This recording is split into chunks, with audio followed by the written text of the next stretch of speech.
بسم الله الرحمن الرحیم. خب دوستان، ما امروز جلسه چهارمون رو شروع میکنیم. تو جلسه سوم، جلسه قبلی، ما اومدیم منابع رو به فعالیت همون تخصیص دادیم. مثلا گفتیم تهیه نقشه، مهندس نقشه کش روش داره کار میکنه، درسته؟ و وقتی هم که تخصیص دادیم گفتیم که یک سری هزینه های محاسبه میشه که اگر این هزینه ها رو نداشته باشید از اینجا ببینید تو، من اینو پاک کنم یه بار دیگه بیارمش. ببینید اینسرت کالم و اد نیو کالم رو میزنید، اینجا رو یک کاست می نویسید. کاست که زدید میاد.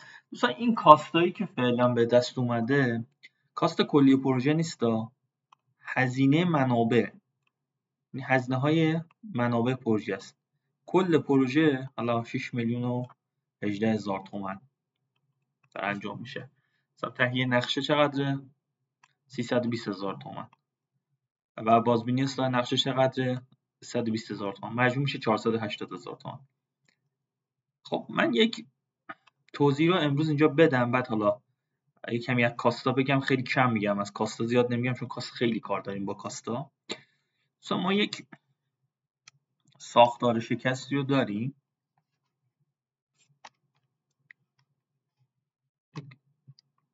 یک ساختار شکست هزینه داریم که بهش میگن CBS Cost Breakdown Structure.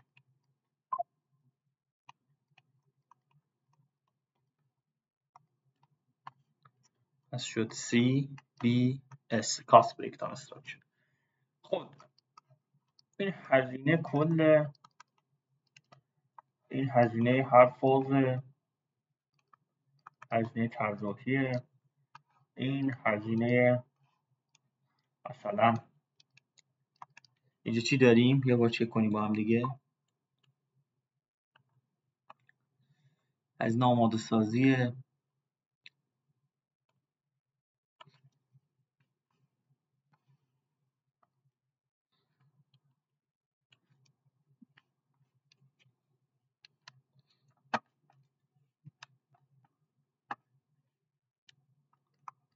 هزینه آماده سازیه، اینم مثلا هزینه راه اندازیه، درست.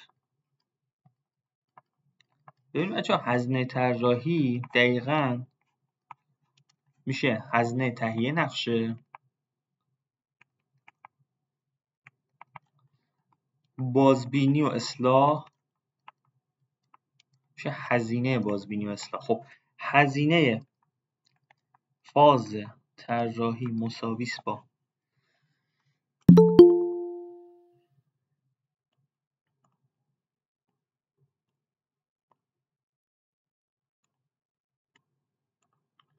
هزینه طراحی مساوی است با هزینه تهیه نقشه به اضافه هزینه بازبینی و اصلاح نقشه.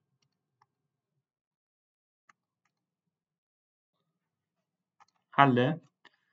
یعنی ما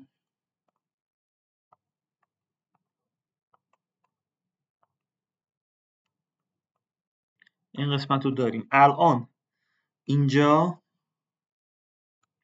هزینه تهیه نقشه میشه چقدر؟ 320 هزار تومان. پس میام مینویسم هزینه طراحی مساوی است با 320 هزار به اضافه بازبینی و اصلاح نقشه چقدر میشه؟ 160 هزار به اضافه 160 هزار میشه 480 هزار تومان. پس اینم این داستان رو هم ما اینجا داریم. 320 هزار تومان به اضافه 160 هزار تومان میشه 480 هزار تومان. خیلی خوب، اینجا همینو حساب کرده. پس در نتیجه میگیریم این هزینه‌ای که حالا مال اینجاست، مثلا مال فاز آماده سازیه، تک تک این هزینه‌ها با هم دیگه جمع بشن میشه اینجا. تو بحث زمانبندی اینجوری نبوده. تو بحث زمانبندی میبینی 5 و 1 و 2 و 2 و 1 هیچ وقت نمیشد 6 10 11 شده 9 روز، چون روابط اف اس و اس اس و شروعی همزمان و اتمام و اینا توشون دخیل بود. مثلا نگاه کن این دوتا 2 روز با هم دیگه همزمان دارن انجام میشن. ولی تو بحث هزینه ها هر کدوم جدا، یعنی 100% این مجموعه 1 2 3 4 5 با هم دیگه میشه 938,000 تومان. شک نکن، برو جمع کن. 150 180 330 330 با این 380 700 ارزم به حضور 10 با این 200 910 با این 28938 938,000 تومان.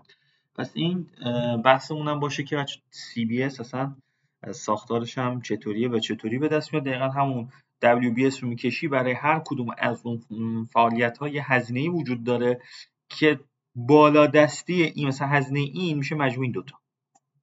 یعنی بالا دستی این که اینجاست هزینه طراحی میشه مجموع هزینه تهیه نقش و هزینه بازبینی سازی. یا هزینه آماده سازی زیرش باید مثلا چند تا فعالیت بنویسی و همینجور. بخاطر همین پس نمودار CBS هم بازخوانیشو یاد بگیرید، بدونید که اصلا CBS چی هست و چطوری ازش استفاده میشه. خیلی خب، پس اینم اینجا. تو بحث این قسمت پریماورا ما آیا میتونیم هزینه ها رو نشون بدیم؟ بله میتونیم نشون بدیم.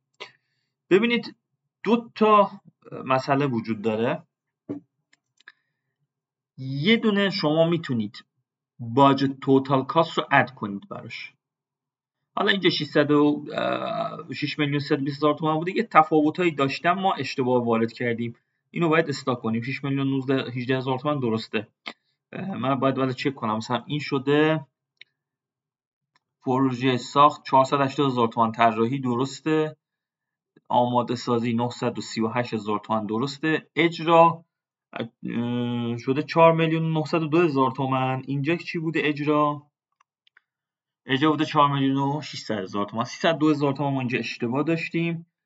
اولی که 1 میلیون و 500 همونجا یه اشتباه داریم، یه دونه اینجا اشتباه داریم. بعد دیگه چی اشتباه داریم ما؟ 370 هزار تومان، 520 هزار تومان اینجا اشتباه محاسباتی داریم. 135 هزار تومان این درسته.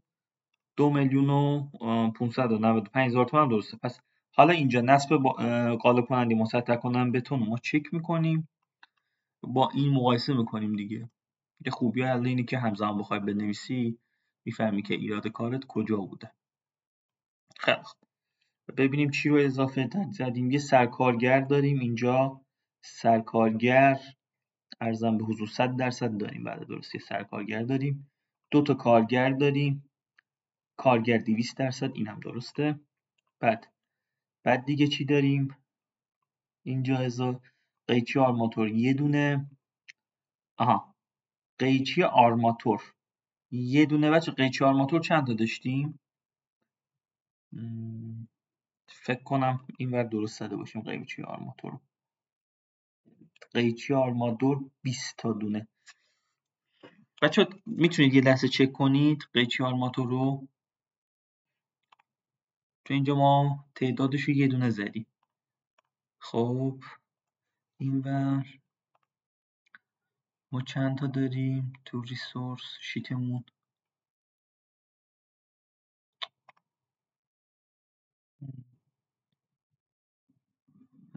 دیتیل رو بزن بره. دیتیل پاک کنیم. بیایم تو کانچارت، تو ریسورس شیتمون قیچی آرماتور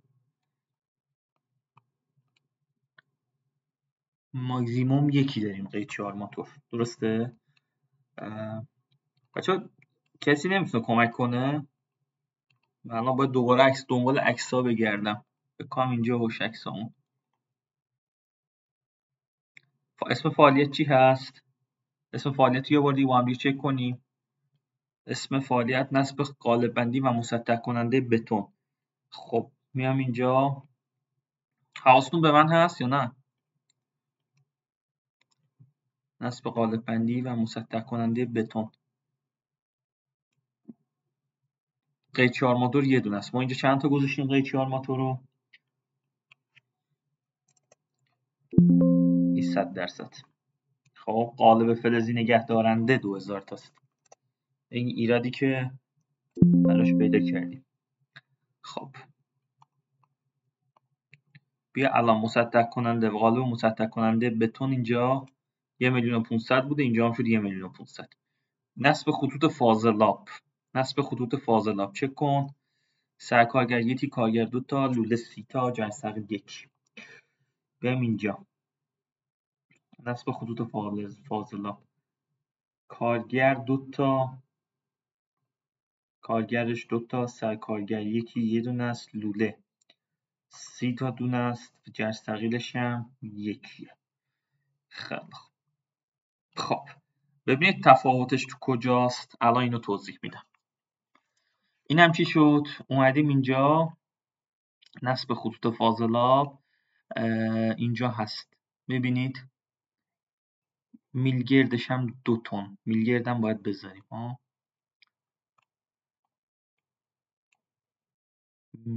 نصب خطوط فاضلاب. خب لوله 30 تا حلقه کلا داریم. میاد اینجا کانچارت نتورک دیاگرام ریسورس شیت لوله.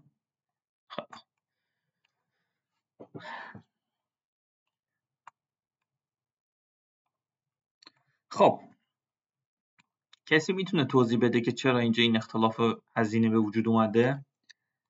این شده 520,000 تومان، این شده 370,000 تومان.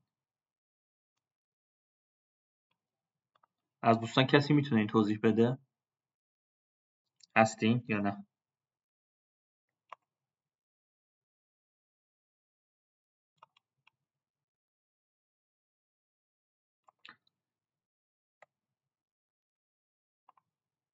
خب ببینید دوستان ما اینجا اومدیم یکی از قسمت‌های مهمشه ها.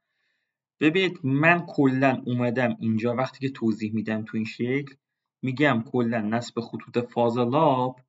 ببین کل فعالیت نصب خطوط فاضلاب 30 تا حلقه بیشتر لوله لازم نداره. 30 تا حلقه لوله بیشتر لازم نداره. وقتی میام تو MSP ببین تفاوتایی که داره. وقتی میام تو MSP بالا دیتیلشو بزنیم. وقتی میام تو MSP لوله رو میدم 30 تا حلقه، همین 30 تا حلقه رو میگیره. میبینی؟ یعنی 30 تا حلقه رو بیشتر نمیگیره. ولی تو پریماورا وقتی که میام میذارم، ببین نگاه کن دقت کن، میگم 30 تا دونه در روز. ببین اصلا نمیفهمه MSP 30 تا دونه در روز یعنی یه چیزی به نام یونیتش. اینجوری بهتون بگیم اصلا تو در مایکروسافت پروژکت، تو MSP مایکروسافت پروژکت هیچ وقت اون واحد دی وجود نداره. برای چی؟ برای مواد مصرفی همچین چیزی وجود نداره. چرا؟ میگه کلا چقدر مصرف میکنی؟ کل مواد مصرفی شما برای این فعالیت چقدر است؟ بیا اینجا دقت کن. میای اینجا ببین نگاه کن نصب خطوط فاضلاب میبینی میگه 2 روزه.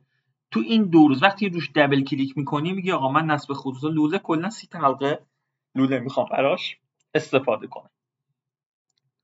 پس تو MSP از من مواد مصرفی اینجوری میپرسه که کل مواد مصرفی شما برای این فعالیت چقدره. حالا این فعالیت قراره چند روز کار کنه؟ 10 روز مثلا. خب این فعالیت مثلا فعالیت چی بود؟ نصب خطوط فاضلاب.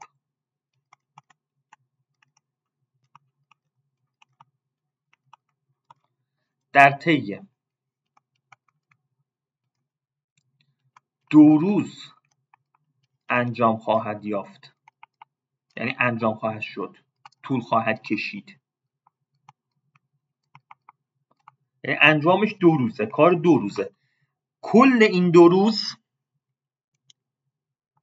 در کل این 2 روز، در کل این 2 روز چقدر مواد مصرف میکنه؟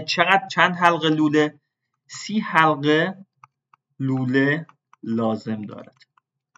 پس من وقتی که میام تو MSP تو این قسمت ببین 30 تا حلقه لوله رو میزنم یا اگه روش دبل کلیک میکنم و میام میگم حلقه لوله 30 تا، درسته؟ یعنی 30 تا رو واسه این 2 روز میخواد. ببین دیوریشنش 2 روزه، واسه این 2 روز چند تا میخواد؟ 30 تا حلقه لوله. یعنی دقت کن اصلا نوع کمی هم حالا مگنیفایرش کنیم بیشتر توضیح بدیم.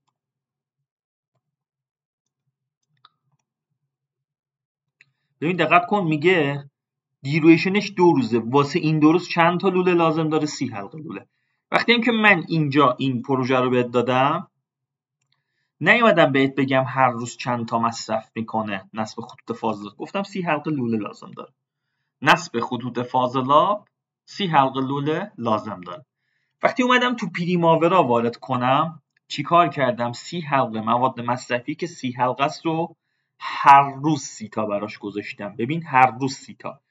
اینجا میایم این توضیح رو میدیم. بذار اینو ببندم.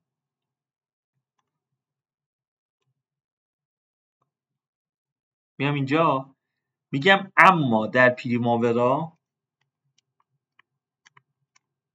در P6 مواد مصرفی به صورت مقدار مصرفی در روز از ما پرسیده می شود. یعنی تو P6 میاد از ما مقدار مصرفی در روز میپرسه. نگاه کن میگه متریال این لوله هر روز 30 تا لازم داره. آقا مجموع چقدر میشه؟ نگاه کن. آها 60 تا. 30 ضرب در 2 کرد. در حالی که من واسه کل این فعالیت چی میخواستم؟ 30 تا دونه میخواستم. واسه کل این فعالیت که 2 روزه. پس چیکار باید بکنیم؟ باید خودمون اینو شاید اصلا امکان داره روز اول 10 تا مصرف کرده باشم، روز دوم 20 تا. دیگه همچین قابلیت نداره بگم تو روز اول 10 تا بذار، روز دوم 20 تا بذار. اینه که ما باید بیایم چیکار کنیم؟ هر روز 15 تا بهش بدیم. اینو بزنیم دیگه 30 تا شد. دیدی؟ یعنی تفاوت وارد کردن چی هست؟ عرضم به حضور نوع دیتا در داخل نرم افزار که ببین اینا ریزه کاری های نرم افزار پریماورا و MSP و تفاوتشون با هم دیگه است. خیلی سخت هم نیست، فقط باید توضیح داده بشن که اینا چی هستن. خب اگه سوالی دارید الان بپرسید دوستان. اگه سوالی دارید میکروفونتون رو روشن کنید بپرسید، اگه نه که من توضیح میدم. خب پس شد این 30 تا، درسته؟ پس این شد 30 تا دونه. الان بریم قیمت رو نگاه کنیم. نصب خطوط فاضلاب اینجا شد 370,000 تومان. تو MSP چقدر بود؟ 370,000 تومان. یعنی تفاوت ما اونجا بود. حالا دیگه تو کدوم قیمت ها؟ 135 2,595,000 تومان. اینجا چی؟ 2,595,000 تومان. چرا؟ چون این یه روزه بوده. اینجا هم باز بتون ریزی داشتیم. حالا اگه دقت کنی قیمت ها شد 6,018,000 تومان و همینم قیمتمون هم اینجا دوباره شد 6,018,000 تومان. درسته؟ انجام میدین اینا رو که دارم میگم یا نه انجام نمیدید؟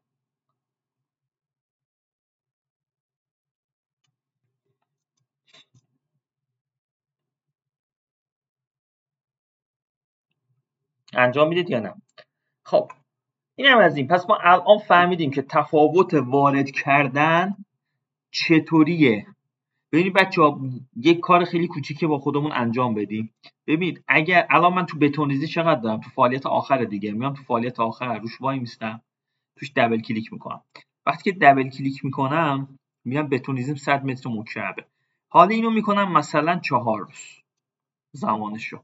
اوکی 2,880,000 تومان شد. حالا اینم من بیام میکنم 4 روز بتون ریزیو اورجینال دیوریشن شو. اوکی چقدر میشه؟ بذارید یه بار دیگه ران کنیم اینو. اسکیجول میکنیم ببینیم چطوری شد.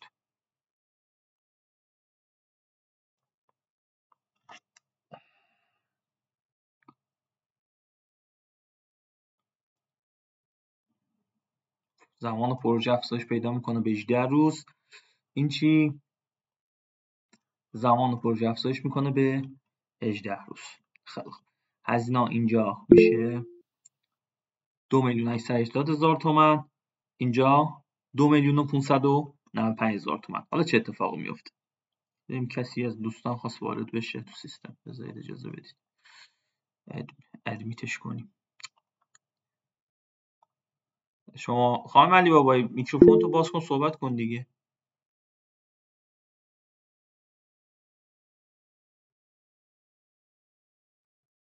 تخصیص قیچی آرماتور، ببینید قیچی آرماتور اوکی شد دیگه. قیچی آرماتور اینجا بود، بیا تو ریسورساش قیچی آرماتور یه دونه 100%. مواد مصرفی رو من دارم الان توضیح میدم که مواد مصرفی نگاه کن تو نصب خطوط فاضلاب باید بکنیش 15 تا در روز اینجا، ولی 30 تا رو یه جا بهش میدی چون MSP یه جا میگیره. حالا واسه 2 روز میگه چند قدر مصرف میکنی واسه این 2 روز، ولی اینجا پریماورا میگه واسه در روز چقدر مصرف میکنی. اینو باید بدونی، تفاوت این دوتاست.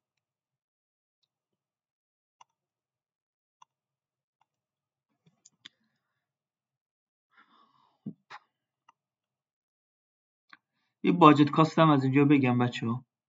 اگه اومدید اینجا کاستا رو ندیدید، اینجا وای میستی یه دونه کالمز رو میزنی. کالمز که زدی اومد اینجا میری تو کاست، درسته؟ کاست اکچوالا اونایی که ما خودمون وارد میکنیم، هم با اکچوال اینا درس ندادم بهتون.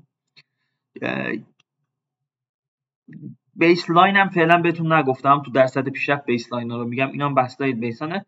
این چیزی که اینجا هست میبینی باجت اکسپنس کاست، باجت توتال کاست. ببین دونه دونه اینا رو مثلا میدم اینور. باجت لیبر کاست، باجت متریال کاست، باجت نان لیبر کاست، باجت توتال کاست.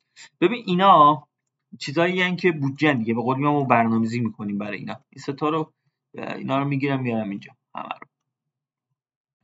ببین اگه الان اینجوری بزنم دو تاش این سمت دیده میشه، دو تاش اون سمت. نگاه کن دو تاش اینجاست. می‌بینی دو تاش اومد اینجا، باجت کاست اینا، باجت توتال کاست اینا. بعد دو تاش هم اومد این سمت.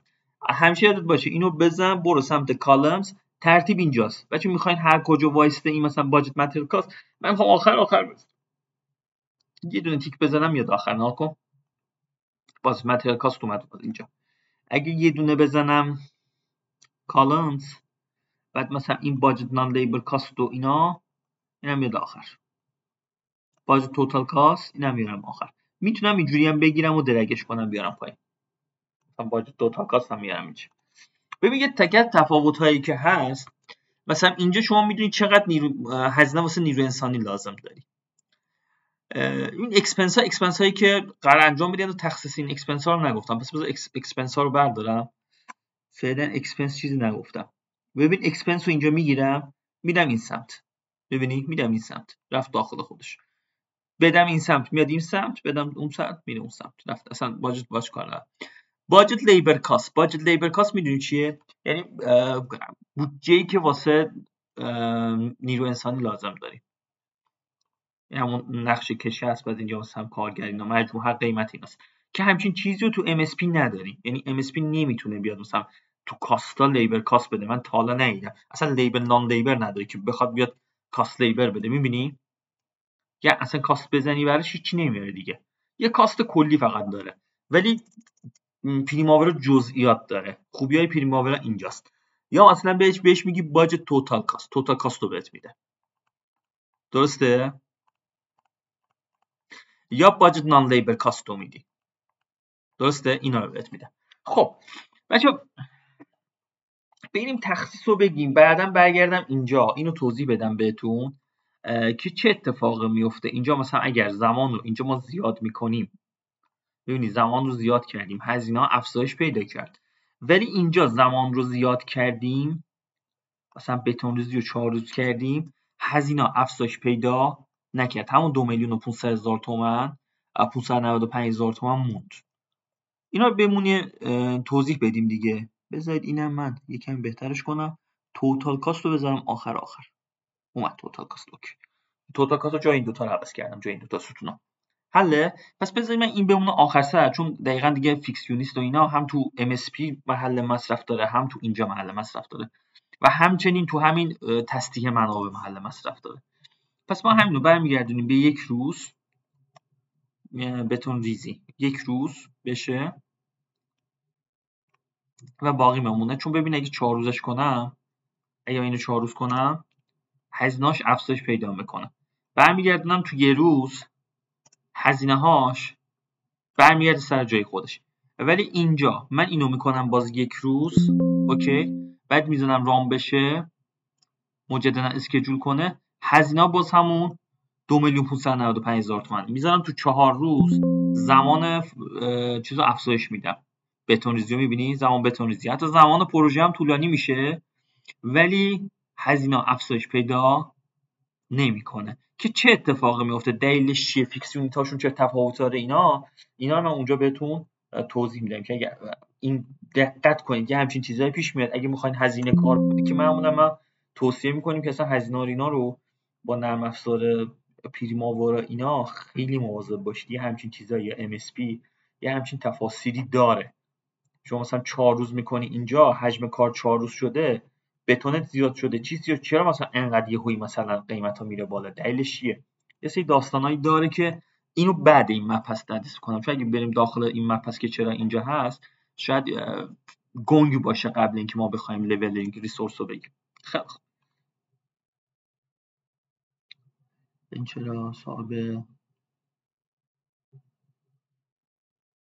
as soon as possible بذار یا اوکی بذار اون فقط به جدول بره. خیلی خوب بچه من این دیتیل رو ببندم. خیلی خوب دوستان، وقتی که ما یه همچین چیزی رو ایجاد کردیم و اومدیم منابع رو بهش تخصیص دادیم و منابع اونم اینجاست، تو نرم افزار MSP یه اتفاق که میفته علامت آدمک بهمون میده کنارش، کنار برخی از فعالیت ها.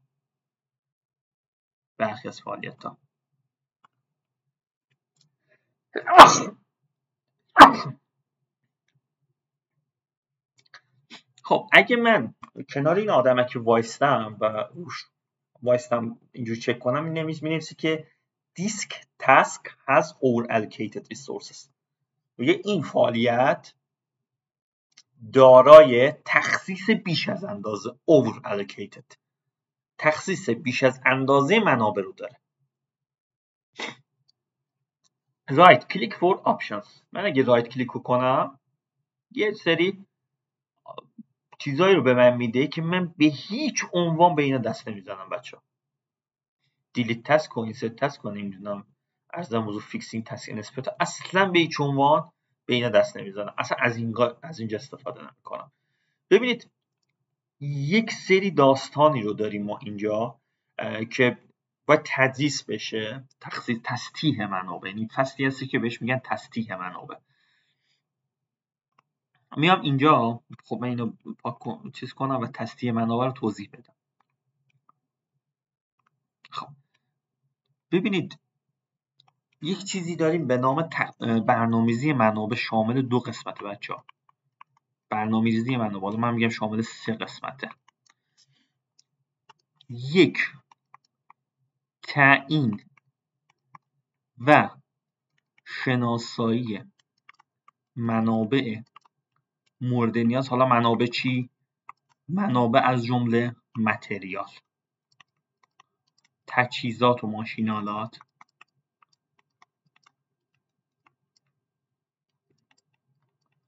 و نیروی انسانی.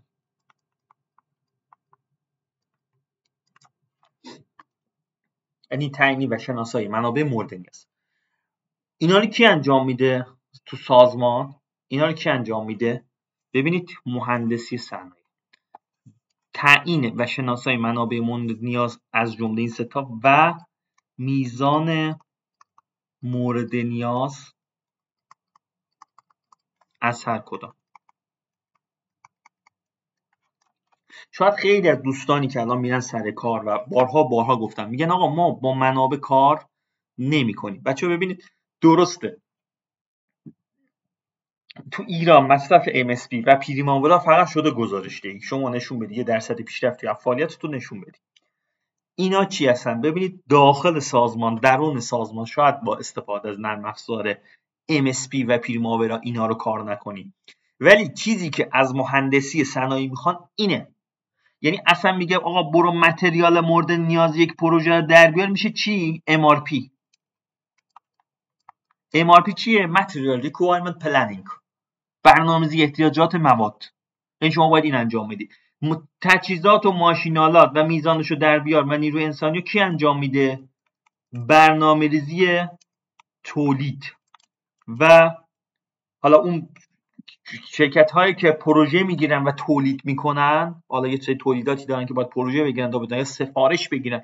اصلا ایران اینجوریه دیگه، ایران یه سفارشی میگیره. خیلی از حالا ایران که سهله، خیلی از شرکت ها اگرم که خب یه سفارشی میگیرن بعد یه برنامه‌ریزی تولید دارن، طبق این تولید انجام بدن ویا برنامه‌ریزی پروژه، واحد برنامه‌ریزی تو پروژه. یعنی چه ماشین‌آلات، تجهیزات و چند نفر ساعت نیروی انسانی، چه نیروی انسانی لازم و میزان مورد نیاز هر کدام. از هر کدام از اینا چند تا لازم داریم. خب اینا رو ما معمولا تو اکسل انجام میدیم. اول سال، وسط سال، حین انجام پروژه. اینا رو می‌بینیم با استفاده از اکسل انجام میدیم. نرم افزار پریماورا و ارزم به حضور MSP اینا رو داره، ولی آیا شناسایی این که متریال مورد نیاز چیه و چقدر با چه حجمی کار مهندس صنایع است از طریق MRP؟ خیر. پس چیه؟ بگیم آقا مهندس صنایع به عنوان مهندس صنایع به عنوان کارشناس برنامه‌ریزی تولید، برنامه‌ریزی و کنترل سفارشات، برنامه‌ریزی تولید، برنامه‌ریزی و کنترل پروژه، موظفه ببینید که این لیست را، لیست متریال بهش میگن دیگه، از طریق واحد مهندسی استعلام از واحد مهندسی اخذ نماید. بعد میره سفارش گذاری میکنه، میخره، میگه آقا اینو باید خرید بشه، فلان، کاری نداری. پس شخص مهندس صنایع که نمیتونه انجام بده، ولی پیگیری تهیه متریال، پیگیری تهیه لیست تجهیزات و ماشینالات و نیروی انسانی، تهیه چند نفر ساعت به عهده نفر مهندسی صنایع است. ولی اینکه کدوم تخصص با کدوم تجهیزات و ماشینالات کدوم متریال لازم داره، هر کسی مربوط به خودشو داره. این واحد متریال واحد مهندسیه، تجهیزات و ماشینالات واحد تولیده، نیروی انسانی کنترل پروژه نفرات باز تولید یا مهندسی، کدوم مهندسی ها رو تخصیص میده، مدیر مهندسی اینا. این خیلی داستانا داره، اینجوری به این سادگی نیست. خیلی خب ما گفتیم همچین لیست رو تهیه کرد. اوکی. بعد اینکه این لیست رو تهیه کرد و تخصیص داد به این فعالیت ها، یه همچین چیزی پیش میاد براش. خب دوستان باز میگن آقا شاید از MSP تو کجا استفاده میشه؟ بچه‌ها خیلی ساده، خیلی از شرکت ها، سازمان ها مانند شرکت نفت برای بحث های برنامه‌ریزی و نگهداری تعمیرات اساسی میان از MSP استفاده میکنن یا پریماورا. یعنی میگن آقا من چند نفر ساعت چه قطعات یدکی برای تعویض کدوم ماشینالات و تجهیزات رو لازم دارم. بعد میان گزارش دهی میکنن. بعد میان خیلی ساده است، مثلا نفر ساعت لازم دارم، میان از چی استفاده میکنن؟ MSP. که ما بارها مثلا سرشون میریم میگیم آقا MSP این قابلیت رو داره نداره؟ تو اگه میخوای نفر ساعت در بیاری، آها نگاه کن پریماوراست که داره ریمینینگ لیبر یونیت، نفر ساعتی که لازم داری 384 ساعته، نفر ساعتی که لازم داری برای ماشینالات تازه 304 ساعته. اینجا شما چی داری؟ فقط یه دونه ورکو داری 688 ساعت. فقط و فقط نفر ورکو لازم داره، در حالی که 384 ساعتش مال ریمینینگ، مال لیبر ماشین نیروی انسانیه، 304 ساعتش مال نفر ساعته. و هر فعالیتی هم تازه داره میگه چجوری. مثلا این فعالیت ها نیرو انسانی هن، کار دستن، اصلا ماشینالات نمیخواد. ببین یعنی بعد مثلا شما میخوای اینا رو انجام بدی، خب نمیتونی با MSP انجام بدی که MSP ناقصه. خیلی هم اونجا میگن آقا ما نمیتونیم نفر ساعتمون رو دقیق در بیاریم. بعد شما فعالیت‌ها در میاری به این تخصیص میدی، بعد میگه حجم کار من اینقدره، بعد مهندس میگه بهت، اون مدیر عامل سازمان یا مهندس واحد فنی مهندس میگه چند نفر ساعت نیرو لازم داری، بگو من بدونم. ببینی پریماورا اینجا برات در آورده. خلاص اتفاق اینجا افتاده. آقا این چیه؟ میگه شما یه سری منابعی رو بیش از اندازه‌ای که داری تخصیص دادی. آقا یعنی چی بیش از اندازه‌ای که داری تخصیص دادی؟ میگم خیلی خوب شما اینترنتمون تموم نمیشه. خب هنوز داری. خب وقتی که میگه شما بیش از اندازه لازم داری تخصیص داری میدی، میام خب یه دونه فایل MSP جدا باز میکنم، میخوام درس بدم. میگم آقا من یه پروژه‌ای رو دارم، یه پروژه خیلی کوچیک، پروژه نمیدونم بی هرچی، پروژه بی. بعد میگم تو این پروژه بی من 4 تا فعالیت دارم. میگم بهش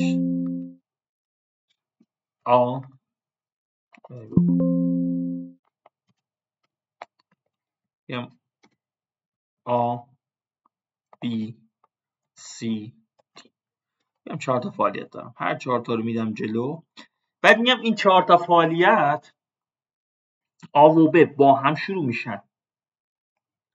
پس میگم اینجا میگم مثلا این 3 روز طول میکشه، این 4 روز طول میکشه، این 5 روز طول میکشه، اینم 3 روز طول، اینم مثلا 3 روز طول میکشه.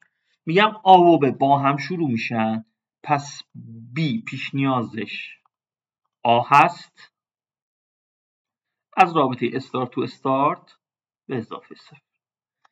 C هم بعد B شروع میشه از نوع FS به اضافه 0. D هم با با C همزمان شروع میشه. این هم گان چارتش و ب با هم شروع میشه، C و D بعد این که B تموم شد با هم شروع میشه. درسته؟ خب میام اینجا اینو متسکجول میکنم، ارزم به حضور تو گان چارتش هم کریتیکال تسکش هم میزنم برام میاد. خب بچه‌ها دقت میکنید الان من کلا میرم 5 تا کارگر واسه این تعریف میکنم. میام تو ریسورس شیتم، میام یه چیزی دارم به نام کارگر یا ورکر، از نوع به قول میگن کاری هست تایپش، 5 تا بیشترم کارگر ندارم، چیز دیگه هم بهش نمیخوام بدم. میام اینجا خب میگم چیه؟ میگم آقا این 3 تا کارگر لازم داره. ریسورسی که داره فقط یه کارگر رو داریم دیگه. بریم تو ریسورس هامون، از این اکتیویتی دیتیل استفاده کنیم، سریعتر کارمون میره جلو. میگم خیلی خب این یه 3 تا دونه کارگر میخواد.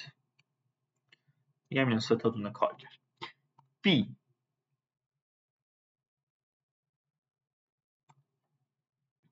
میگم B اونم ارزم به حضور 3 تا کارگر میخواد. مجموع شد چند تا کارگر بچه‌ها؟ 6 تا. اوکی. هم 3 تا میخواد، B هم 3 تا میخواد. خدا چی شد؟ رو ما چند روز تعریف کردیم، مثل که زمانش اومد پایین. بذار مثلا 3 روز. بچه الان میبینی اینجا افتاد، این اومد، خیلی ساده. میبینی 3 تا کارگر اینجا میخوای، 3 تا کارگر اینجا میخوای، چند تا کارگر استخدام کردی کلا؟ ریسورس شیت چک کن، 5 تا کارگر. یکی از حل این کارا اینه که شما خب اگه بتونی پول داشته باشی، بتونی کارگر استخدام کنی. اینم سوالی نپرسیدیم.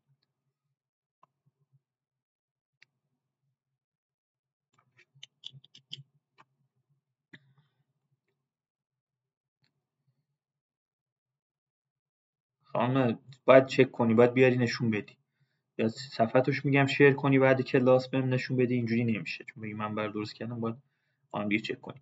خب من اومدم 3 تا کارگر واسه آ دادم، 3 تا کارگر واسه بی دادم، در حالی که این مجموعش 6 کارگر دیگه، در حالی که کلا 5 کارگر استخدام کردم. پس میام اینو یه بار دیگه واسه خودم مینویسم، میگم نگاه کن فعالیت آ رو دستی مینویسم، میگم این فعالیت آ، درسته؟ اینم فعالیت بی، درست؟ این فعالیت آ، این فعالیت بی، این 3 روز، این 4 روز، اینم 4 روز. اوکی. خب روزانه اینجا 3 تا کارگر اینجا داشتم، 3 تا اینجا دارم، 3 تا اینجا دارم، 3 تا واسه این، 3 تا واسه این، 3 تا این واسه این، 3 تا واسه این. میخوام شروع کنم. چیزی که اینجا وجود داره اینه که من اگه اینا رو اینجوری بخوام با استفاده از نمودار ریسورس گراف گانت بکشم، حالا توضیح میدم اینم. اوکی. میگم نگاه کن اگر اینجا تعداد منابع باشه و اینجا روز باشه، من روز اول، خب این روز اول چند تا کارگر دارم؟ میگم 3 تا و 3 تا 6 تا منبع کارگر لازم دارم. روز دوم هم 6 تا، روز سوم هم 6 تا. من اینو یکم درستش کنم و این اوکی. باید روزاشون دقیق با هم یکی بخونم. خب اینم از اینجا، اینم پاک کنم. میگم این فعالیت بی اصلا روش بنویسم، بیرم اینجا بنویسم، اینم بنویسم 3 تا. پس میشه 6 تا. روز آخرم که میمونه میشه 3 تا. روز چهارم که بی تموم خواهد شد. خب من چند تا کارگر دارم؟ میام یه خط اینجا میکشم، میگم یه سقفی گذاشت اینجا برام، یه سقفی اینجا برام گذاشتی. 5 کارگر. اینا این روزها میشن over allocated، یعنی تو این روزها شما باید 5 تا کارگر تو این روزها تخصیص میدی ولی 6 تا تخصیص دادی. خب من چیکار میتونم بکنم به نظرت؟ ببین نگاه کن، میام الان تو همین پروژه‌ای که با هم دیگه کار کردیم، میام تو کانچار، میام تو قسمت ریسورس شیت، اینو چک میکنم. نگاه کن سر کارگر بولدوزر جرثقیل، سر کارگر بولدوزر و جرثقیل. تو اینا مشکل دارم عملا این همچین حالتی به وجود میاد. قطعا اینا میبینی یه دونه دارم، قطعا روزهایی هستن که ازشون بیشتر استفاده کردم. بچه این چیزی که من اینجا کشیدم به این حالت بهش میگن چی؟ به همین حالت ها، به همین بگیم بهش میگن نمودار. چه اینجوری کرد؟ رنگای مختلف گرفتم. بهش میگن نمودار گراف منابع.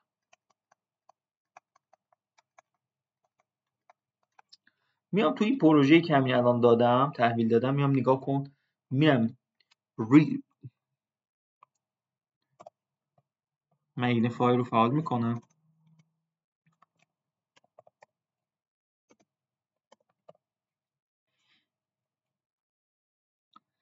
ببینی اینجا رو که کلیک میکنم ریسورس گراف، بهش میگن گراف منابع.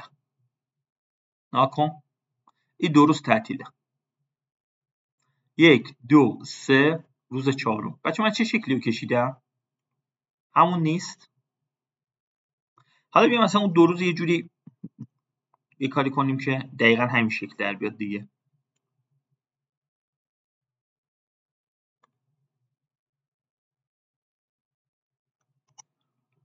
خب بیام اینجا، بیام مثلا استارتش رو بذارم رو همین ماندی. کانچارت استارت پروژه‌مو ساتردی ساندی بذارم اینجا. بیام اوکی. خب کاری نداره. اوکی. الان میام اون شکل رو چک میکنم. خودش شد دقیقا با همین چیزی که من کشیدم یکیه. ببینید حتی رو 5 خط لاینش هم پر رنگه. یعنی شما 5 تا کارگر دارید. بخواید این مشکل رو حل کنید دو جور میشه مشکل رو حل کرد. مشکل اولی یه چیزی که خیلی ساده است ولی خب هزینه‌های پروژه رو میبره بالا و توصیه هم نمیشه مگر اینکه نخوای دیگه زمان پروژه این ور اون ور کنی. اینی که بیای تو قسمت ریسورس شیتت دیتیلش رو برداریم تعدادت 6 تا لازمه شما 5 تا استخدام کردی پس بری 6 تا کارگر بیاری. ببین مشکلش برطرف شد. بیای تو گان چارتت هم یه همچین چیزی نمیبینی. کی از این استفاده کنی که میخوای آقا دقیقاً همون زمان بندی همون تاریخی که دادی استفاده بشه. یعنی دقیقاً تو 9 روز استفاده بشه. دقیقاً بخوای تو 9 روز استفاده کنی. اوکی. اون موقع میای چیکار میکنی؟ میگه آقا من برم ببینم چند تا کم و کسی دارم بیام استخدام کنم. یه جایی هست که این محدودیت منابع از جمله هزینه دست و بال ما رو تو سیستم پروژه میبنده. یا تو بر فرض مثال تو شرکت نفت تو بحث هزینه نگهداری تعمیرات میگه آقا من نمیتونم بیشتر از این کارگر هستم در اختیارت بدم. مثلا 30 تا کارگر دارم همون 30 تا هم بهت تخصیص میدم. خب اون موقع چی؟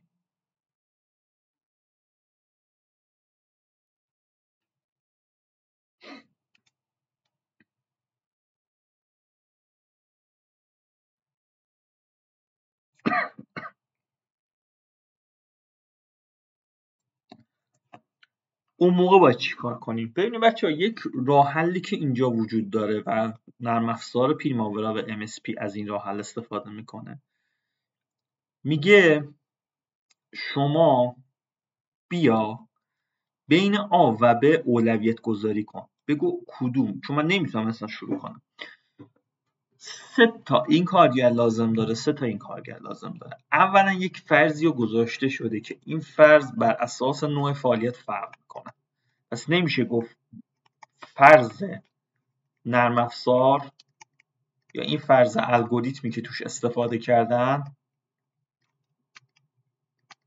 که بهش میگن الگوریتم برنامه‌ریزی منابع که ببینید از الگوریتم برنامه‌ریزی منابع بر اساس چیز کار کنیم MSP کار کنیم و بگیم خیلی خوب دیگه این مال MSP من بیام از مال MSP استفاده کنم بگم این دکمه رو بزن و حالا نتایج بهتر شد. ببینید بچه‌ها یه شرطی رو گذاشته که اون شرط اصلا کارو خراب میکنه. شرط اولش اینه این شرطه یعنی شرطی که داره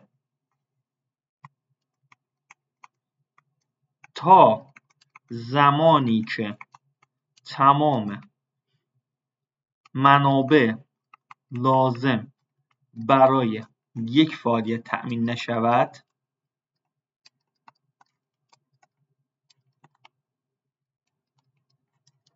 یعنی تا زمانی که تمام منابع لازم برای یک فعالیت تأمین نشود آن فعالیت شروع نشود.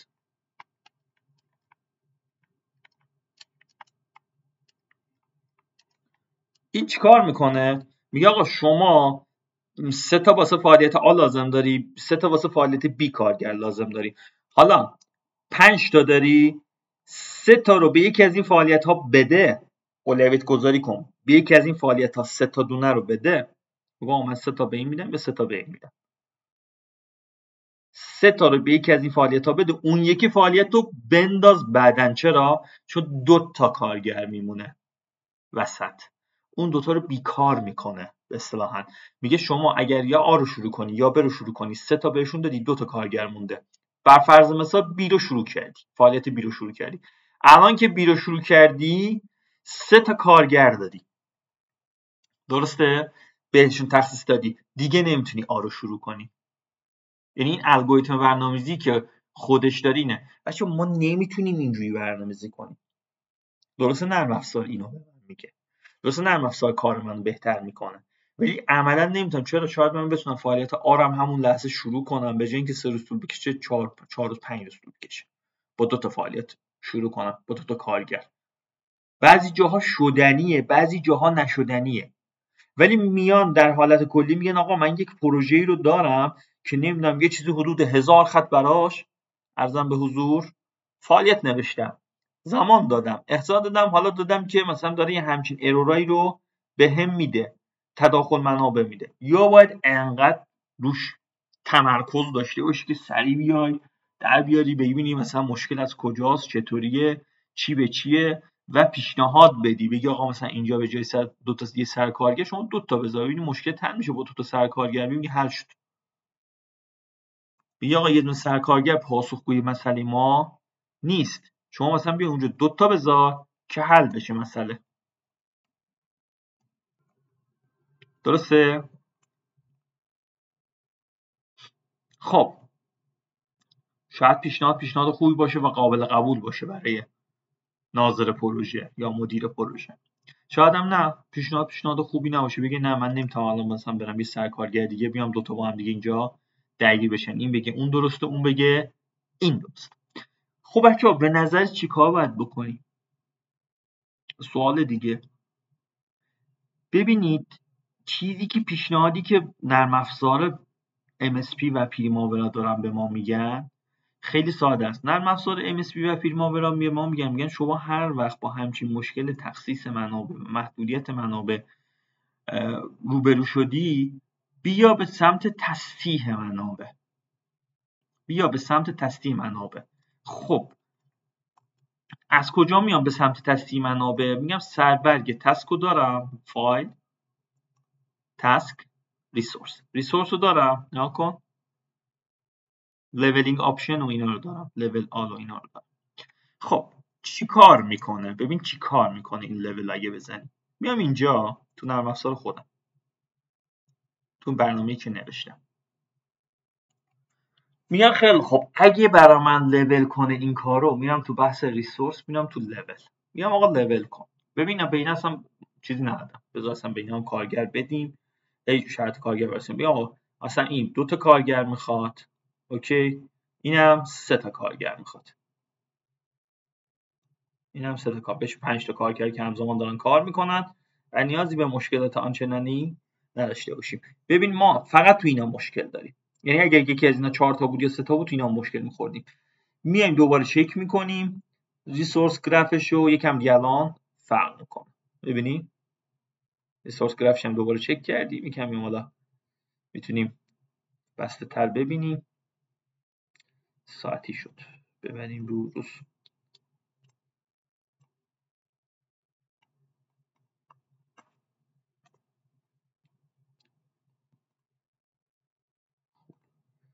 این گان چارتش اینم که نشون میده کارگر تو آب و به مشکل دارن، خود کارگر رو نشون میده. و ما بریم دوباره ریسورس گراف رو بگیریم، یه دونه فقط فقط آها اینه روزش، این 2 تا روز تعطیل. ببینید پروژه هم تو 9 روز تموم میشه و اگر من 6 کارگر رو داشتم، الان من چند تا کارگر دارم؟ 5 تا کارگر دارم، تو 3 روز اول مشکل دارم. خب اگه من بخوام اینو تصدیق کنم، بچه چه اتفاقی میفته اگه تصدیق کنم؟ ببین میام اینجا ریسورس لول، من ترجیحاً میرم یا لول آل رو بزنی مشکل حل میده یا لولینگ آپشن رو بزنی اونجا لول بزنی. من اینجا میگم لول آل، همه رو تصدیق کن. میبینی چه اتفاقی افتاد؟ زمان پروژه اولا 9 روز بشد 12 روز. کلیر لول کنم، یه لول آل میزنم، میبینی یعنی جابجا شدن فعالیت های پروژه. یه بار دیگه چک کن، اینجا رو چک کن، دقت به حواست به سمت گان چارت باشه وقتی که من میزنم کلیر لول. ببینی 9 روز زمان هم 9 روزه، زمان 9 روزه و نمودار گان چارتمون هم اینه. وقتی که میایم لول آل میکنیم میشه چی؟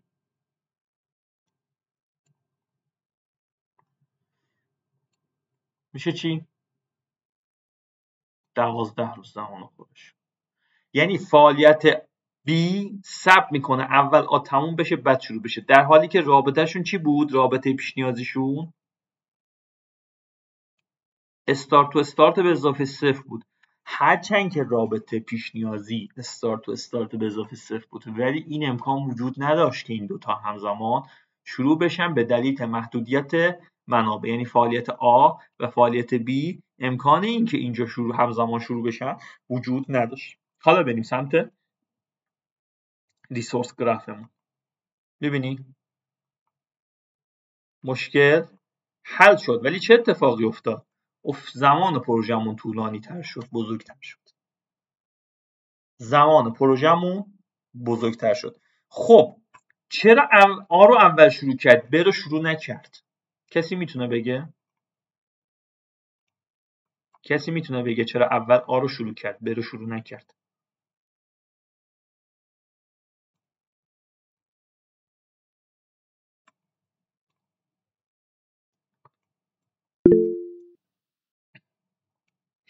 نه، فقط همون عدد 500 که نیست. فقط اون نیست. نه اصلا. ببین بیا اینجا بنا کن.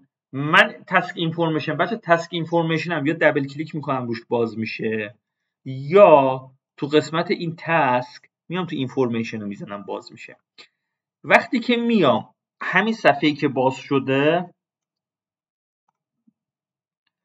اینجا که میام چک میکنم، خب اسم پروژه است، مدت زمان پروژه است، درصد پیشرفتشه، اسکیجول مودشه، و اینکه حالا فعالیت اکتیو هست یا این اکتیو هست. پرایوریتی عدد 500 یعنی چی؟ اولویت برای فعالیت A 500.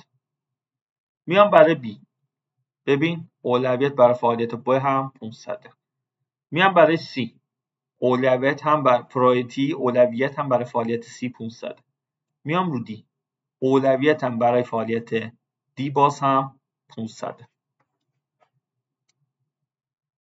درسته؟ پس همشون 500. پس چی شد خانم علی بابایی؟ اومد آ رو نگه داشت، آ رو انجام داد، بعد بی رو شروع کرد. یه دلیلی داره دیگه، یکی از این دوتا رو نگه میداره اون یکی شروع میکنه. ببینید بچه‌ها خیلی ساده است، خیلی ساده است. ما حالا اینو برمیگردم با حالت اولیه‌اش کلیر لول میکنم، اوکی میزنم. ببینید مشکلی هست. پس چیزم میگه که شما ارزم به حضور باید تا زمانی که نتونستی منابع لازم واسه اون فعالیت رو تهیه کنی، نمیتونی فعالیت رو شروع کنی. اینم خب خودمونم میدونیم که ایده درست نیست تو همه مواقع. ببینید بچه یه جا هست من مثلا جرثقیل لازم دارم، مثلا یه دونه جرثقیل دارم، خب آ و ب رو هر جفتشون هم جرثقیل میخوام. ناکن مثلا حالا بیایم اینو بر فرض مثال اینجوری هم مطرح کنیم. بریم سمت تسکامون اینجامون تو ریسورس شیتمون کارگر رو بکنیم 6 تا که کارگر مشکل نباشه. بیایم بگیم جرثقیل، بنویسیم جرثقیل.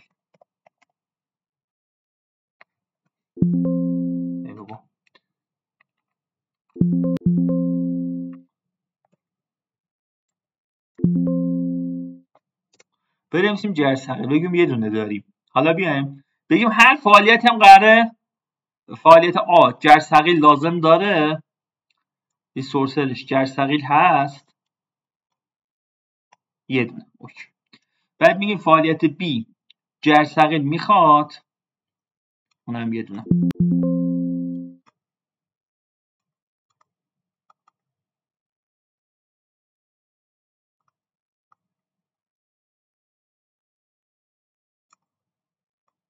اوکی.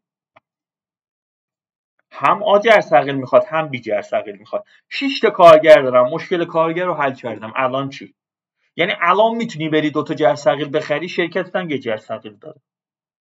اصلا منطقیه که بره جرثقیل بخره شرکت برای انجام یه فعالیت؟ خب طبیعتا میاد میگه من چیکار کنم، یکی از اینا رو اول انجام بدم. میاد اینجا تو ریسورس لول میگه آقا واسه من لول کن، هر کدومو دوست داشتی اول انجام بده.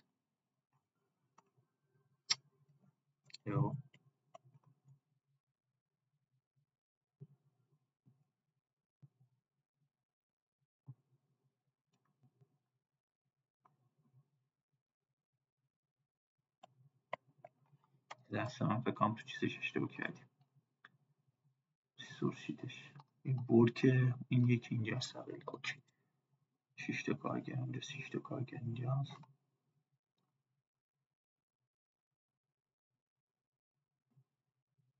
یه دونه جرثقیل میخواد که یه دونه جرثقیل میخواد.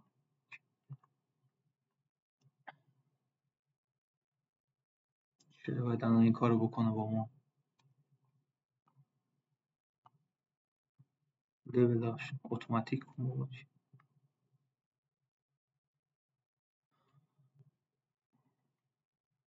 فکر کنم اینجا یه دستکاری تو جنرالش شده. آفت اسکیجول بده بهش کاری نداشته باشه به اینا، چون یه تیکه اروری به ما داده. اون اروره advance as soon as possible advance as soon as possible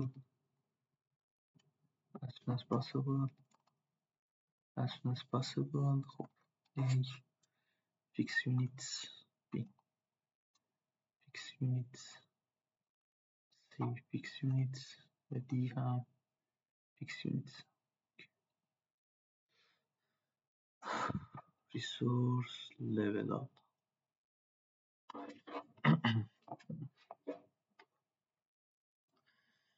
نباید زمان رو زیاد کنم، باید جا به جا کنم.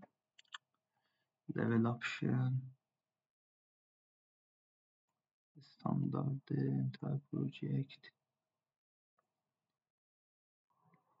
clear leveling values before the clear level کن day by day. اوکی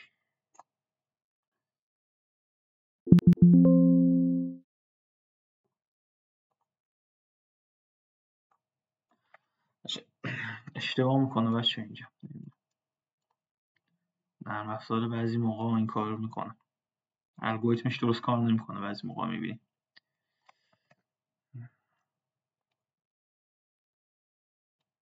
چی به چی بود؟ پروژکت نیم تا ریسورس نیم.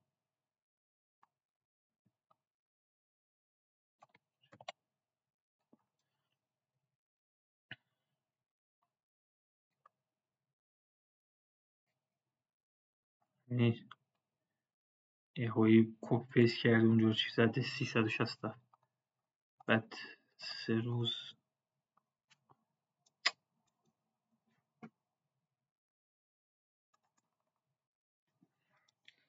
close the programs.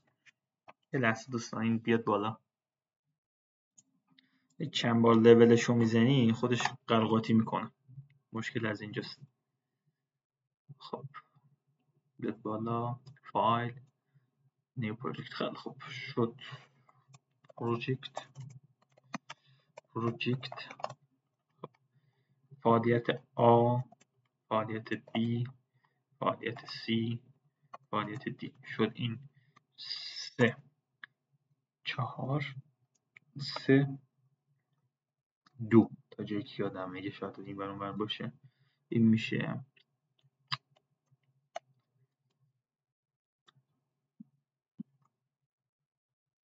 خب این 3 تا باید این سمت. بعد B فعالیت A پیش نیازشه استارت تو استارت. اوکی. C فعالیت B پیش نیازشه ارزم به حضور فینیش تو استارت. D هم فعالیت C پیش نیازش هست و استارت تو استارت است. نه استارت تو استارت. اوکی. بعد به اینجا اینو بگیر اتو اسکیجول بزن براش. بعد بیا براش یه جرثقیل تعریف کن. ریسورس شیت بگو من یه دونه جرثقیل میخوام بهش بدم.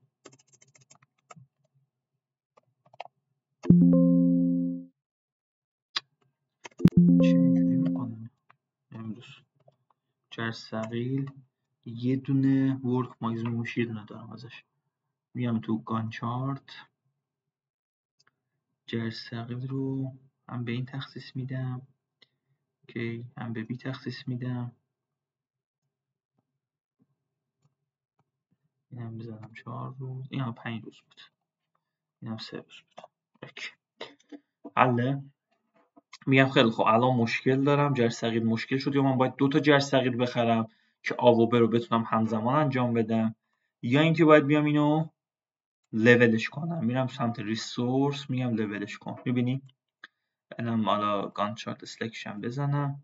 میبینی یه بار دیگه تو ریسورس میام کلیرش کنم، یه بار دیگه کلیر لولینگ کنم، میگم اوکی. میگم خیلی خب الان که دیگه نمیتونم برم جر ثقیل بخرم، کارگر که نیست برم مثلا 4 روز 5 روز اضافه مزد بدم یکم این پروژه هزینه بشه، یا جر ثقیل برم اجاره کنم، هزینه‌اش اصلا قابل قیاس نیست. پس ترجیح میدم یکی از این دوتا رو اول شروع کنم، یا آ رو اول شروع کنم، یا ب رو شروع کنم بعد برم لول ها. ببینی ترجیح میده آ رو اول شروع کنه بعد بی رو. اینکه چرا ترجیح میده اول آ شروع کنه یا بی رو شروع کنه باشه اینجاست، این قسمت. ببینید وقتی ما لولینگ آپشن رو میزنیم، پس میام تو این پروژه خودمم، تو پروژه خودمم اینجا قرار میگیرم، میام آقا این تسک من، میام تو قسمت ریسورس، میام آقا لول کن واسم لول کن اینو، این پروژه رو. میگه خب تو کدوم ریسورس ها مشکل داری. ببینید وقتی که میزنید همه ریسورس ها رو میاره، بچه من نمیتونم اینو بیارم. میام اینجا اول باید بدونم کدوم ریسورس ها مشکل دارم، میام سمت ریسورس شیتم، هر کدوم که قرمز رنگ شده تو اون مشکل دارم. اوکی. بعد من میام آقا همه رو برای من به قولی میگن لول کن، همه رو برای من لول کن. قطعا یه سری فعالیت ها روابطش عوض میشه، جابجا میشه. میگه خیلی خوب لول کنم همه رو، میگم آره لول کن بشه 18 روز پروژه من و جابجا میشه یه سری فعالیت ها. بچه یه سری فعالیت اصلا قطع، ببینید یه سریش اینجا انجام میشه، یه سریش اینجا انجام میشه یه روز بعد مثلا. یه برنامه زمانبندی متفاوتی به من میده که اینجا الان دارم. پس اینم از این. حالا کلیر لول میکنم، میام تو تو پریماورا. خب بچه تو پریماورا قطعا همین مشکل الان وجود داره. لول آلش کجاست بچه؟ اینجاست لول آلش. یعنی لول آل، بیا لول کنید واسه من بیا این مشکل رو حل کن. لول ریسورس رو میزنم، اوکی، یه همچین صفحه‌ای برای من میاد. اینجا چی بود؟ ناکن اینجا همون اول کار ببین چی میزنه. یه لول آل دوگمه رو میزنی بهت میده کلیر لول، اوکی، دوگمه رو میزنی بهت میده. ولی تو پریماورا همون اول کار نمیاد بهت دوگمه رو بزنه، میگی آقا لول کن برام. ببین بچه اینا تفاوت داره این قسمتش با اون قسمت MSP. تو بحث MSP ناکن ما لولینگ آپشن داریم اینجا، تو قسمت ریسورس لولینگ آپشن رو میزنم یه همچین چیزی برای من میاره.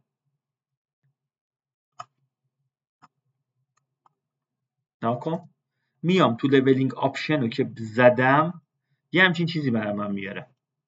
میگه آقا من چی کار کنم؟ کلکولیشنی که محاسباتی که برای تسلیم منابع انجام میدم منیوالی اتوماتیک دی بای دی، هر روز به هر روزه.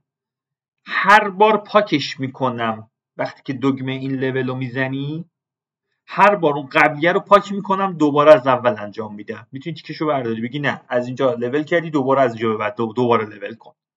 اینجا میگه من کل پروژه رو برات تقسیم میکنم. بعضی جا امکان داره پروژه از یه جایی تا یه جایی انجام شده باشه، از یه جای دیگه بخوای واسط برنامه‌ریزی شده باشه دوباره لول کن هنوز مونده باشه. این از این.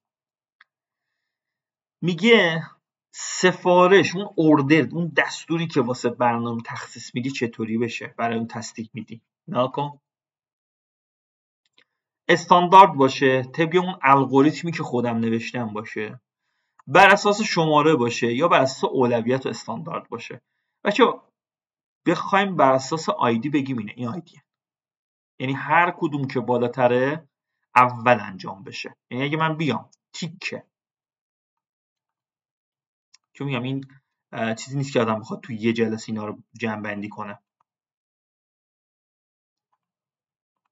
یعنی من بیام اینجا، ببینی A B C D انجام شد، بیام اینجا این تیکو بزنم، چون فعلا اول آ رو انجام میده دوباره باز آ رو برمی‌دارم.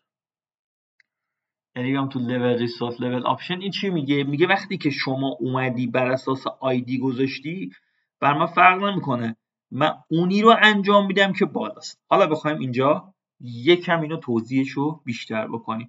میام تو leveling option، اینو حالا فعلا بذار تو استاندارد بمونه، کاری ندارم. بیا اینجا ببین جرثقیل رو به اینا هم تخصیص بده. ببین جرثقیل رو به اینا هم تخصیص بده. بگو هر کدوم یه دونه جرثقیل لازم داره. میبینی اینجا هم همین مشکل پیش اومد. حالا اگه لول بزنی دی رو میندازه جلوتر، یعنی اول آ بعد بی بعد سی بعد دی. من میام اینو کلا کلیر میکنم کلشو، یه لول بزنم، میبینی؟ خب یعنی اول میاد آ رو انجام میده، بعد ب رو، بعد سی رو، بعد دی رو. حالا میام یه حرکتی بزنم که این اتفاق نیفته. بگم آقا این باشه 5 روز، این باشه 3 روز.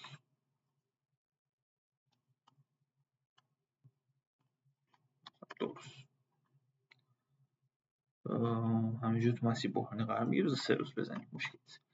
یه بار دیگه لول بزنم، اون انجام میده که چون روابط پیش‌نیازشون جوریه که نمیشه. خب یعنی ترتیب اینجوری انجام میده.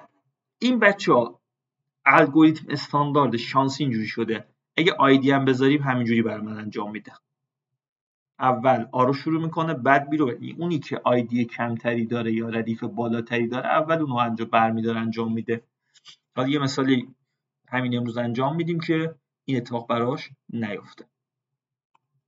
خب پس این مسئله رو به ما میگه. پس تو اینجا میگه شما level calculation to manually day by day clear leveling values before level. تا اینجا توضیح اینو دادم. پس اینم گفتم که چیه.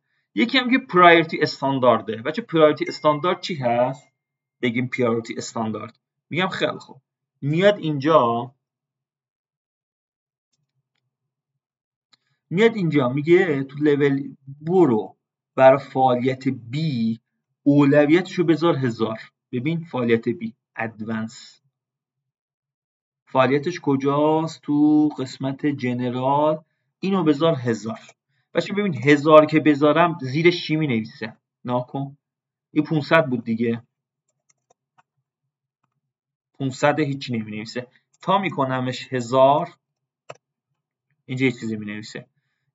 حتی لولینگ همچنین اوور الوکیشن، چون اینو گذاشتی 1000 باعث نمیکنه که اینو جابجا کنه، یعنی اول این باید انجام بشه. من اوکیشو میزنم. حالا میام اینجا تو leveling option، این آپشن رو میگیرم، میگم priority استاندارد. اوکی level آلو میزنم. بچه چه اتفاقی افتاد؟ جابجا نشد. میبینی؟ میگه حتی انجام نمیده، نمیبره این سمت، نمیبره سمت راست و همچنان این مشکل پاورجاست. خب این نمیبره اون سمت به خاطر اینکه اولویت دهی کردی دیگه گفتی آقا فعالیت B اولویت انجامش واسه من خیلی بالاست، من نمیخوام این برم جا. پس اگه لولینگ آپشن رو بذارم تو استاندارد، اوکی کنم، لول بزنم،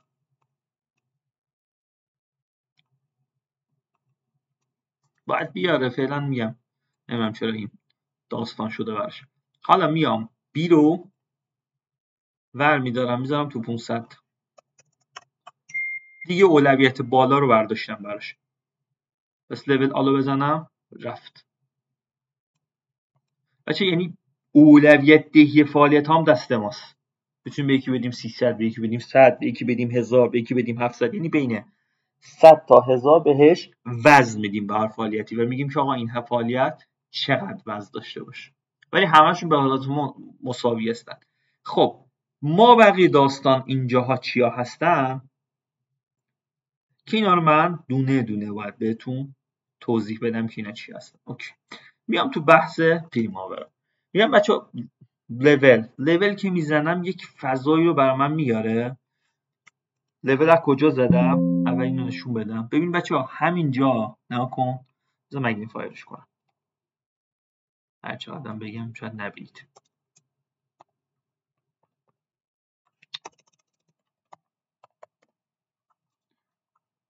ببین بچه ها اینجا رو میبینی؟ اینجا این قسمت. اوکی. این ترازو لوله. ترازو لوله. یعنی روش وایستی لوله. ترازو لوله. بزن اومد. لول ریسورس. خب بچه این خیلی خیلی خیلی داره.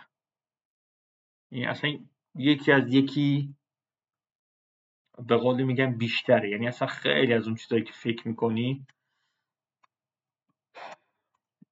داستان داره داخلش. باید قشنگ بشیم اینو بررسی کنیم. اینجوری نیست که شما بگی خیلی خب مثلا این اینجوری شد. اگه این تیکو بزنی هر بار که بخوای اسکیجولینگ بزنی خودش لول میکنه. اگه این تیکو بزنی که همچین چیزی قابلیتی رو نرم افزار MSP نداره. Consider assignment in other project with priority equal higher than. بچه اگه بزنی هم اولا میتونی priority مثل اون قبلیه بدی.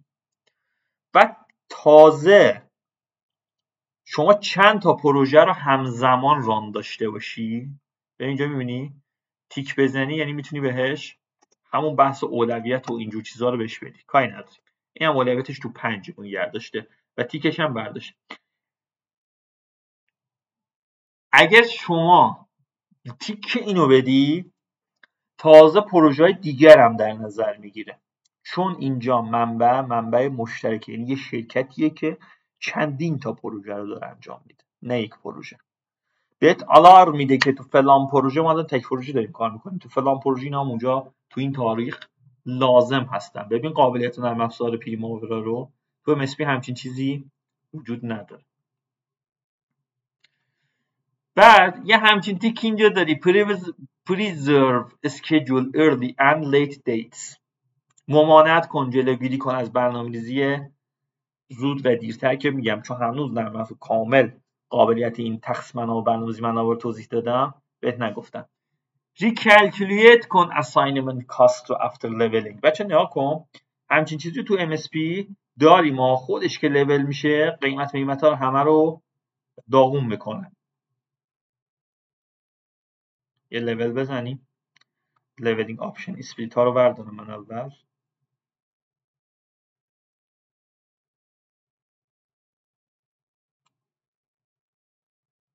مثلا اصلا اینم بردارم. خیلی چیز داره. level all بشد زمان ها عوض شد. میبینی شد 18.5 روز. چرا دیگه نذاشتم اسپلیت کنه چون من بحث اسپلیتشو برداشتم که هر فعالیت رو دلش بخواد از وسط نصف کنه نصفشو بذاره اونور نصفشو بندازه اینور.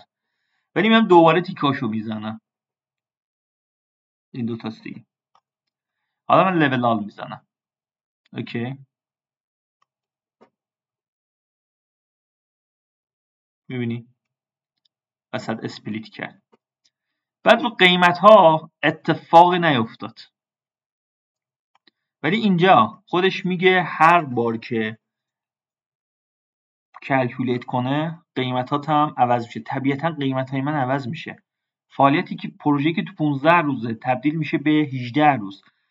فعالیت هایی که تو 2 روز 1 روز دارن انجام میشن بچه‌ها میشن 3 روز.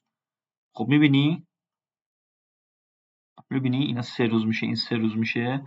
ناکن من یه دوبار دیگه کلیر لول بزنم زمان اینا رو چک کن. 1.5 روز 2 روز لول که میکنم میره اینجوری. پس طبیعتا زمان که افزایش پیدا میکنه هر روز هزینه پروژه کنترل میندازه دیگه کارگر و منابع و ماشینالاتی که داری ازش استفاده میکنی. این میگه که آقا اینو انجام بدم یا نه که خودش معمولا نیست. level all resources نگاه کن من اینجا تو MSP level all رو دارم یا میتونم تکی بردارم که اینم باز تیکه رو داره. level resources only with total float. اینو باید توضیح بدم، من توضیح ندادم. اینم همچین حالتی رو داره. leveling option اولیه، چک کن. level only with available slack گفتیم دیگه. slack برای MSP به کار میره، float برای ارزم به حضور پریماورا. جفتش هم میگه داخل شناوری که هست تیک بزنی حالا میاد برات که چه اتفاقاتی بیفته. خیلی خوب. و یه سری ست اوردرها که اسندینگ داره، این اسندینگش حالا بهش به توضیح میدم. خب اگه لول رو بزنیم، لول رو که میزنیم پروژه تبدیل میشه دوباره به اینجا، میبینی 17 و نیم روز، اونجا 18 روز، اینجا 17 و نیم روز، تقریبا یک. لول کلیک میکنیم. خب اینجا که میزنی یه تیک داشته باشی اینو میتونی برداری. خب کنترل زد بزنیم فعلا.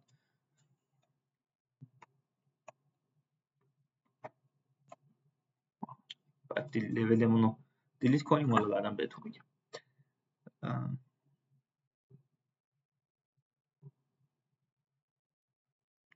باشه بخوای لول تو اینجا دیلیت کنی تو پریماورا، لول رو میزنی اوکی میاد.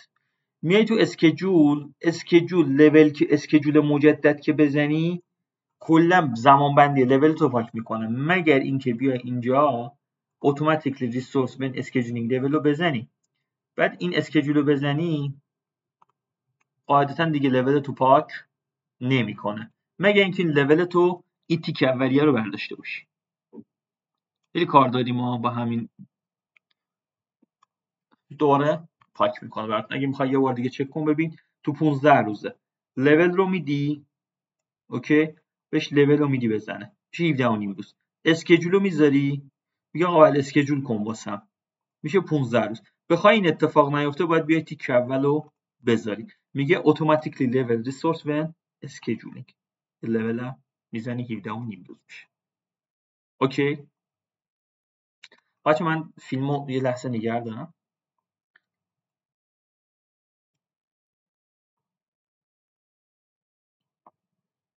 خب اینجا یه بار چک کنیم بعد بریم جلو. بچه میبینیم مشکل هست. مشکل الان کجاست؟ 3 تا محصولمونه. میایم تو ریسورس گرافاش چک میکنیم. ریسورس گراف اینجاست، گراف منابعش. خب روزامونم اینجاست، بذارید ویورم بدیم انتر پروژکت اوکی. تایم اسکیل دیز اوکی، تایم اسکیلمون دیز بمونه. حل. خب بچه مهندس نقشه کش 2 روز قراره کار کنه، بعد میره جلو. ناکن سرکارگر اینجا تو 2 تا فعالیت مشکل داره. بخوایم مشکلش هم پیدا کنیم میتونی اینجا تسیوزیچاشو چک کنی. به اینجا مثلا اینا رو میتونی خیلی راحت چکشون کنی که اصلا چه اتفاقاتی داره میفته. میام تو ریسورس گراف.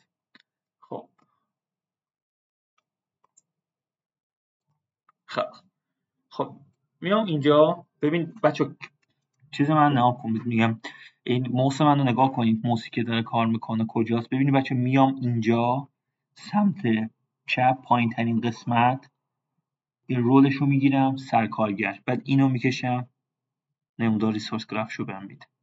این روز 2 تا سرکارگر. میرم جلوتر کارگر، هیچ مشکلی باش ندارم تا الان. کارگر کجا کار میکنه میتونم قشنگ اینجا ببینم روزایی که کارگر داره کار میکنه و هر روز چقدر داره کار میکنه. میرم جلوتر بولدوزرم تو این روز که داره کار میکنه 2 تا فعالیت داره مشخصا همزمان داره انجام میده دیگه. بعد میرم جلوتر کامیون میبینی، بعد میرم جلوتر بیل مکانیکی قالب فلزی نگه دارنده، مشکلی باهاش ندارم، 20 تاست تو یه روز داره کار میکنه 20 تا. میام اینجا همینجوری قیچی آرماتور. ببینید پس هیچ کدوم از اینا رو ما الان مشکل نداشتیم به جز اون جرثقیل و عرضم به حضور سرکارگر و بولدوزر. خب بیام اینجا. خب بیایم اینجا بچه‌ها. الان بریم اینجا، بریم تو قسمت اینجا. خب لولش رو بزنیم. خب بخوام لولش کنم یه سری داستانای دیگه داره که با اون لول دیگه نگه میدم بر جلسه بعدی که بخوام لول کنم. میگم لول آل، یه لولی میزنه بچه‌ها فعالیتامون اسپلیت میکنه و اینجا چک کن. میبینی فعالیت‌های من اسپلیت نشدن هیچ کدوم. یه خورده اینجا کار کنه، یه خورده اونجا کار کنه، نشدن اصلا هیچ کدوم اینجوری نشده. میبینی تو این حالت. یکی از داستان‌هایی که نرم افزار MSP داره و بحث اسپلیت رو راه میندازه که سعی میکنه اولا زمان رو کاهش بده، به خاطر همین همچین کاری انجام میده. ولی واقعیت قضیه اینه که آیا هوشمنده؟ شاید بحث بتونریزی بود، قابلیت اسپلیت شدن نبود تو فعالیت‌ها. بعضی فعالیت قابلیتی نداره که یه روز اینجا انجام بشه 2 روز استاپ کنیم بعد بریم اینجا انجام بدیم. من بنچه به بچه‌ها میگم آقا leveling آپشن که هست، ببینید level can create split in remaining book رو وردار، یعنی اسپلیت نکنه، و همچنین leveling can adjust individual assignment to task هم وردار. یعنی این قابلیت رو بهش ندید که خودش بخواد هر جوری که تخصیص کاری میخواد انجام بده. بعد یه level all بزن، میبینی عوض شد. بهترین حالت اینه 18.5 روز شد. تنظیمات متفاوتی دارند پریماورا و MSP و هر تنظیمات که تیک بزنی یه قابلیت لولینگ متفاوتی به شما خواهد داد. ولی اتفاقی که پیش خواهد اومد اینه که شما قطعا دیگه مشکلات ریسورس گراف و تداخل منابع و اینا رو با هم دیگه رفع خواهید کرد و 100% جلسه بعدی کامل توضیح میدم که اینا چطوری دارن لول میکنن. خب برای این جلسه فعلا کافیه. من اجازه بدید ببینم این داره ضبط میکنه یا نه. ما همینجوری داریم درس میدیم. خب 1 ساعت و 27 دقیقه فکر کنم کافیه بچه‌ها. تا این جلسه کافیه. جلسه بعدی دیگه به صورت کامل دقیق براتون میکشم و الگوریتمش رو توضیح میدم که آقا این چیکار داره میکنه، این چیکار داره میکنه. فقط هدف این بود که این بدونید تعارض از کجا به دست میاد، چطوری اتفاقات میفته. جلسه بعدی کامل دیگه براتون توضیح میدم، دونه دونه اینا رو الگوریتمش رو مینویسم، دستی خودم مسئله حل میکنم، دوباره این مسئله رو یه بار دیگه دستی از اول حل میکنم، چند تا مثال میزنیم تا بحث تخصیص منابعمون و تصفیه منابعمون مشکلش حل بشه. خب فعلا خسته نباشید تا این جلسه.